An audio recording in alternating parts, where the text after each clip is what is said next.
Bismillahirrahmanirrahim. Pembahasan kali ini adalah masih lanjutan tentang amil daripada maf'ul mutlak, yaitu apakah masdar yang berkedudukan sebagai maf'ul mutlak di sini harus berasal dari kalimat yang sama dengan fiilnya. Dalam hal ini terdapat 3 keadaan.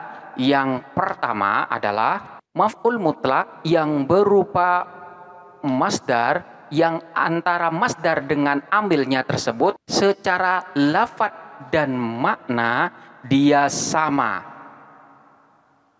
sehingga masdar ini disebut dengan masdar lafzi, yaitu masdar yang menjadi maf'ul mutlak yang antara masdar dan amilnya itu secara lafaz dan maknanya sama. Contohnya seperti lafaz qoma Zaidun qiyaman. Koma berdiri, Zaidun siapa Zaid, qiyaman dengan berdiri sungguh. Lafaz qiyaman ini adalah maf'ul mutlak yang berbentuk masdar, yang mana lafaz dan makna daripada lafaz qiyaman ini sama dengan amilnya, yaitu lafaz koma. Jadi qiyaman ini berasal dari fi'il madhi koma yakumu qiyaman. Jadi secara lafaz sama. Sementara makna daripada qiyaman dan koma yaitu sama-sama berdiri. Contoh yang lain seperti lafaz jalasa Muhammadun julusan. Jalasa duduk, Muhammadun siapa Muhammad, julusan dengan duduk sungguh, atau Muhammad benar-benar duduk. Lafaz julusan ini adalah merupakan maf'ul mutlak yang berbentuk masdar, yang antara lafaz julusan yang merupakan maf'ul mutlak dengan amilnya yaitu lafaz jalasa ini secara lafaz sama, artinya dalam satu tasrifan. Jalasa yajlisu julusan. Sementara makna daripada lafaz julusan dan jalasa ini juga sama, yaitu sama-sama bermakna duduk. Ini yang pertama. Kemudian yang kedua, bentuk masdar yang menjadi maf'ul mutlaknya di sini hanya sama dalam segi maknanya saja, sementara secara lafaz dia tidak sama, sehingga masdar di sini disebut dengan masdar maknawi, karena memang yang sama hanya secara makna saja. Contohnya seperti lafaz qa'ada Muhammadun julusan. Qa'ada duduk, Muhammadun siapa Muhammad, julusan dengan duduk sungguh.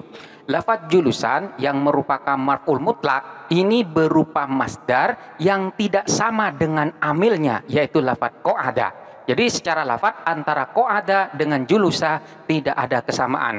Namun secara makna antara lafaz qa'ada dengan julusan ini sama, yaitu sama-sama bermakna duduk.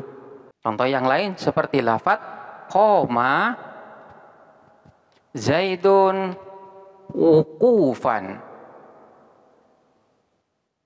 Qoma berdiri, Zaidun siapa Zaid, wukufan dengan berdiri sungguh. Lafaz wukufan dan koma ini secara lafaz tidak ada kesamaan, namun secara makna antara koma dan wukufan itu sama, yaitu sama-sama bermakna berdiri, sehingga masdar ini disebut dengan masdar maknawi. Dan yang nomor 3, lafadznya tidak berbentuk masdar.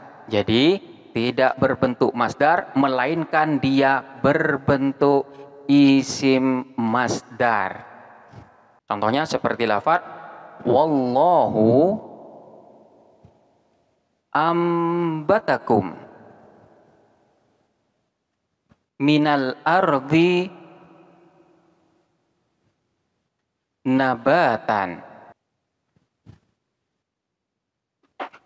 Wallahu adapun Allah, anbatakum ialah menumbuhkan siapa Allah kum kepada kalian minal ardi dari bumi nabatan dengan tumbuh sungguh, atau makna bebasnya adalah Allah menumbuhkan kamu dari tanah dengan sebaik-baiknya. Lafaz nabatan ini adalah merupakan maf'ul mutlak, yang mana bentuk daripada nabatan di sini tidak berbentuk masdar, melainkan lafadz nabatan ini masuk di dalam kategori isim masdar. Kenapa? Karena lafadz nabatan ini tidak sama atau tidak sealiran di dalam tasrifan dengan amilnya, yaitu lafadz ambatakum.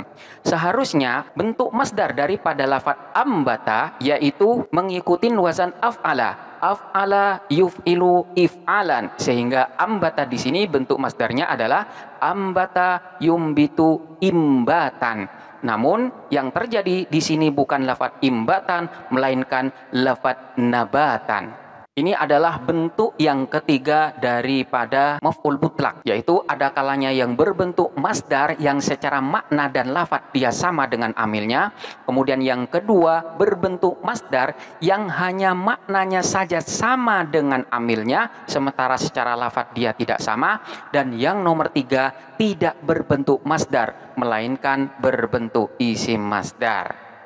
Dan selanjutnya, apakah bisa atau apakah boleh satu amil untuk dua maf'ul mutlak? Di sini terdapat dua pendapat yang berbeda terkait masalah bolehnya satu amil menasobkan kepada dua maf'ul mutlak. Yang pertama, ini adalah pendapat dari jumhur ulama. Artinya kebanyakan ulama di sini menyatakan tidak boleh. Jadi tidak boleh satu amil menasobkan kepada dua maf'ul mutlak. Kemudian yang kedua, ulama yang lain menyatakan boleh. Hal ini pendapat daripada Abu Al-Qasim. Kemudian juga pendapat dari Ibnu Thohir. Dan juga pendapat dari Imam As-Sayrafi. Ini imam-imam yang membolehkan satu amil menasobkan kepada dua maf'ul mutlak. Contohnya seperti lafadz doroba Zaidun Khalidan Borban Borbataini. Doroba memukul, Zaidun siapa Zaid, Khalidan kepada Khalid, Dorban dengan memukul sungguh, Dorbataini dengan dua kali pukulan. Di sini lafaz dorban dijadikan sebagai maf'ul mutlak yang pertama, sementara lafaz dorbataini ini dijadikan sebagai maf'ul mutlak yang kedua. Lafaz dorban di sini fungsinya adalah sebagai taukid, sementara lafaz yang kedua yaitu lafaz dorbataini ini dijadikan sebagai maf'ul mutlak yang berfungsi sebagai marroh, yaitu untuk menunjukkan berapa kali pekerjaan itu dilakukan. Dua maf'ul mutlak di sini dinasobkan oleh satu amil, yaitu lafaz doroba. Menurut pendapat yang kedua, di sini diperbolehkan. Demikianlah pembahasan tentang amil-amil daripada maf'ul mutlak.